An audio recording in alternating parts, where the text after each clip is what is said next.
Welcome to the debate. Today we're diving into one of the most consequential policy challenges facing the U.S. economy. How do we rebuild our energy infrastructure at, well, really unprecedented speed, and do that while simultaneously fighting climate change, maintaining grid stability, and, crucially, keeping consumer costs low? This tension, it really emerges from a proposed reliability-first clean energy package. Right. And the core question we're debating today is this: to accelerate this essential build-out, and that means everything, generation, transmission, all the supporting infrastructure. Should the national approach prioritize universal, fast permitting and maximum reliance on market innovation across all energy types? Or does the urgency demand specific clean energy mandates, a strategic industrial policy, and strong environmental safeguards? Even if, yes, those layers might add some complexity to the process. My position is that innovation, tech neutrality, and symmetric permitting reform are the absolute necessary foundation. That's how we ensure affordability and speed in this transition. And I'll be arguing that clear, high-bar targets, a coordinated industrial competitiveness strategy, and, importantly, robust environmental and community safeguards are essential. They're essential to achieve deep decarbonization and deliver durable economic benefits that, frankly, last beyond the next election cycle. Okay, so my perspective is essentially rooted in the principle of ensuring power remains reliable and affordable above all else. We drive down emissions through efficient innovation, not through prescriptive mandates that, well, inevitably raise costs. This requires what we're calling a reliability-first approach. That means legally mandating adequate firm capacity. Now, when we talk about firm capacity, we mean resources that can run constantly. That includes existing gas, potentially new nuclear, hydropower, geothermal, and long-duration storage technologies as they mature. Crucially, we have to tie any existing asset retirement strictly to verified replacement against rigorous national loss of load expectation, or LUL standards. These are the engineering metrics that ensure the grid stays stable even during, extreme peak demand events. The key structural reform, I believe, must be permitting reform for everything. That means using one consistent set of rules, strict 2-year shot clocks, and limited judicial injunction windows. And importantly, applied symmetrically across all energy projects. Pipelines, mines, new nuclear plants, carbon capture and storage CCS, renewables, and, yes, critically, transmission lines. This symmetrical approach, it rewards measured improvements via a single tech-neutral clean electricity credit. It focuses solely on the actual carbon performance of the electricity generated, allowing markets to pick the most efficient winners and keeping industrial power prices competitive globally. Right. Well, I come at this from a completely different angle.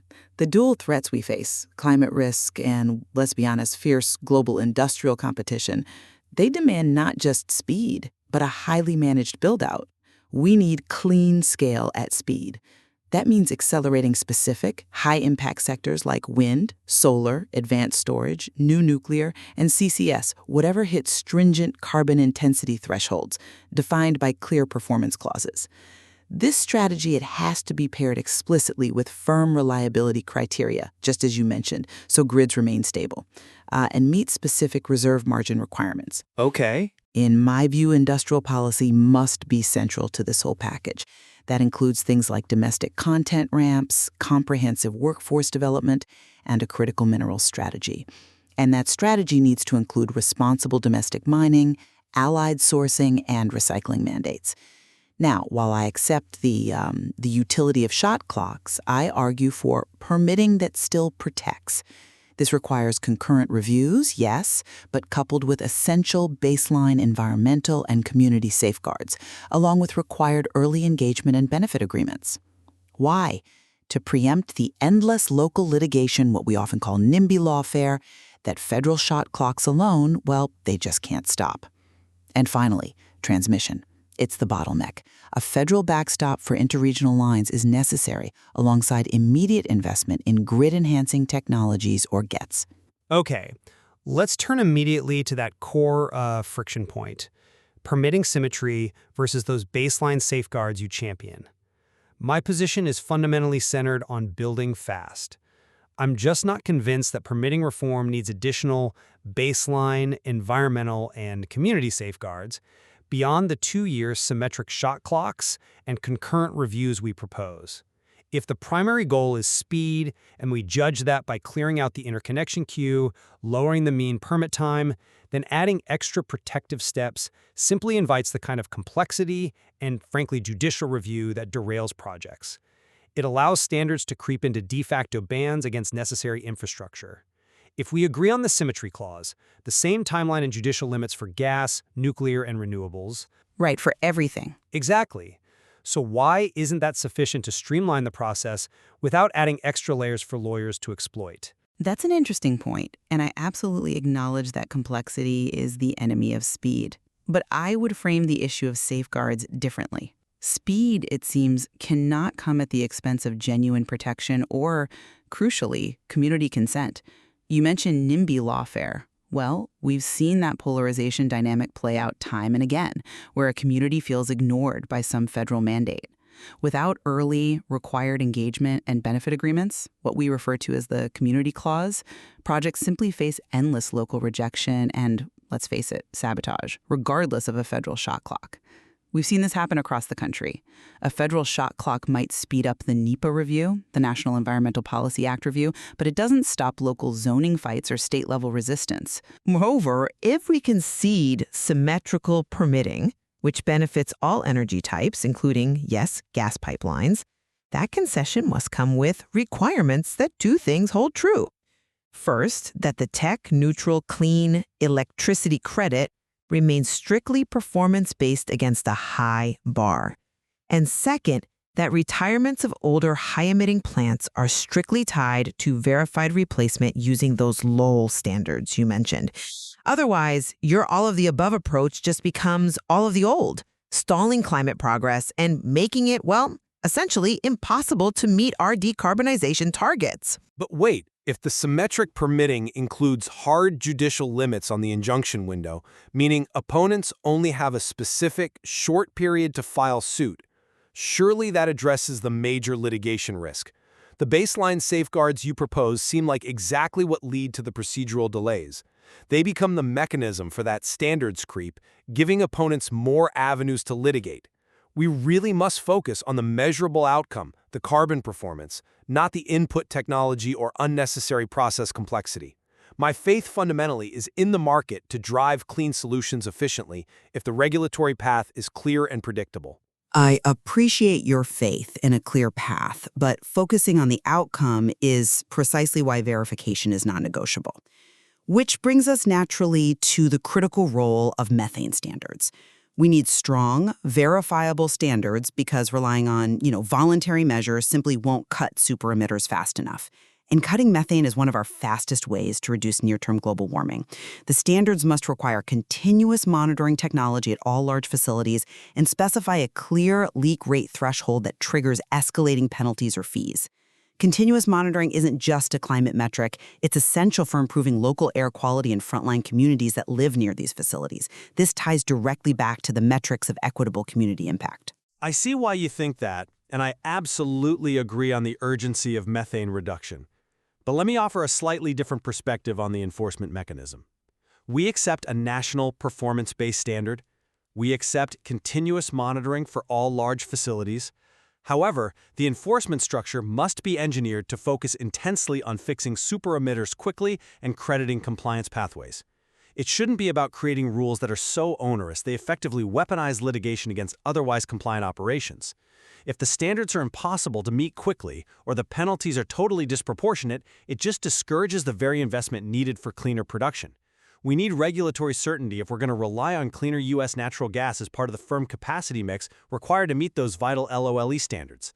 Uncertainty raises risk, and risk, while it always translates directly into higher costs for consumers. I'm sorry, but I just don't buy that the standards must be written gently enough to avoid litigation risk. Litigation is a risk. It's inherent to compliance when you're dealing with high-stakes environmental issues. If we agree to grant symmetrical permitting advantages to fossil fuel infrastructure, then the requirement for a robust, verifiable, and enforceable methane standard is our non-negotiable insurance policy. It prevents that all of the above policy from becoming an excuse for climate inaction. We need specific teeth. A leak rate threshold above, say, 0.5% must trigger clear and substantial penalties, or the rule is functionally meaningless. We can structure compliance pathways, sure, but the threat of a genuine penalty has to exist. Okay, look, we agree on the need for strong, verifiable methane control, but we have to structure the policy to encourage rapid construction and compliance. The focus needs to be on remediation, not just adding regulatory friction. Let's shift now to the final and perhaps most defining area of disagreement, solving the transmission bottleneck. Right. While federal backstop authority for nationally significant interregional lines is, I agree, absolutely required to break the current logjam, we have to consider the risk. It can easily trample local interests. It can lead to massive eminent domain conflicts, generating public resistance that actually slows construction more than any bureaucratic delay. So my position is that the federal role must be strictly tied to mandatory community benefit agreements. This has to include things like local hiring preferences and concrete, non-negotiable revenue-sharing formulas for landowners and localities. We have to respect the interests of the communities hosting these critical lines. I agree that community benefits are necessary, but we must first focus on implementation speed. The sheer volume of new, clean capacity, all the wind, solar, new nuclear potentially, it simply cannot come online until the wires are built. We need to break the interconnection queue bottleneck, and immediately. While building new lines requires strong safeguards, yes, we also need immediate parallel investment in grid-enhancing technologies, the GGETS. These are things like dynamic line readings, DLRs, and power flow controls, which allow us to use existing wires much more efficiently while we wait for new major transmission projects to clear the, let's be honest, inevitable siting hurdles. The transmission backstop is primarily a means to increase the speed of build, and speed is a key metric here alongside reliability and affordability. That's a compelling argument for speed, but have you considered that relying too heavily on gets? Well, it maybe only offers marginal improvements. Doesn't that just delay the inevitable and necessary need for major new build? Furthermore, my point about local control is key to durability, I think. If the backstop authority lacks those mandatory upfront revenue-sharing agreements, you are basically setting up those projects for rejection by landowners and localities who fundamentally distrust federal interventions and the use of eminent domain. We cannot afford the NIMBY lawfare that arises from this distrust, regardless of the federal backstop power. The community clause, including concrete financial benefits, must be non-negotiable if you want to achieve durable infrastructure. I acknowledge that local impacts and trust are crucial. Of course they are. However, we frame the problem as one of national security and economic reindustrialization. If we cannot build the wires rapidly, we cannot meet our domestic capacity goals for manufacturing batteries, solar panels, wind components, you name it. This means failing the domestic manufacturing jobs metric. Therefore, the backstop must be swift. And while the community benefits are important, they cannot become yet another layer of required review, or worse, a veto power that slows the fundamental process of interconnection. We need to build, and frankly, we need to build now. It seems we converge on the need for the backstop authority itself, but differ fundamentally on the primacy of the social contract with localities versus just sheer implementation speed for national goals. Precisely. That tension, I think, defines this entire debate. Okay, so in light of this spirited discussion, my core position holds. The most effective, efficient, and ultimately affordable way to address this immense challenge of energy transition is through symmetry and reliable market signals. By implementing 2-year shot clocks for all energy projects and deploying a single tech-neutral clean electricity credit awarded by measured carbon intensity, we protect affordability and reliability. Now, we are willing to accept strong methane standards and transmission backstop authority only if reliability requirements, including minimum reserve margins and permitting symmetry, are genuinely and equally applied across all energy types. This prevents the government from, cherry-picking metrics or creating policies that are perceived as a war on reliable energy, which only serves to slow the whole transition down. That's a compelling argument for trusting market efficiency, I grant you. But I remain convinced that achieving our deep emissions goals and fundamentally reindustrializing the U.S. requires a more managed, perhaps more directed approach. We need the clarity of defined carbon intensity thresholds paired with a robust industrial policy that strategically ensures domestic manufacturing jobs and supply chain resilience. Crucially, this rapid build-out must incorporate robust verification of methane emissions and enforceable community benefits. Even if, yes, it adds a necessary degree of complexity to the permitting process, we have to avoid undermining public health and essential environmental baselines. The challenge, as always, is balancing that urgent need for speed of build with the imperatives of reliability and equitable community impact. Right. There is clearly more to explore in how these different policy structures might actually translate into measurable outcomes, particularly when judged against those key metrics like loss of load hours, retail power bills, and CO2e per kilowatt hour delivered. Exactly. We have to continue to evaluate the implications of prioritizing either symmetry and speed on the one hand, or that managed build-out and safeguards on the other.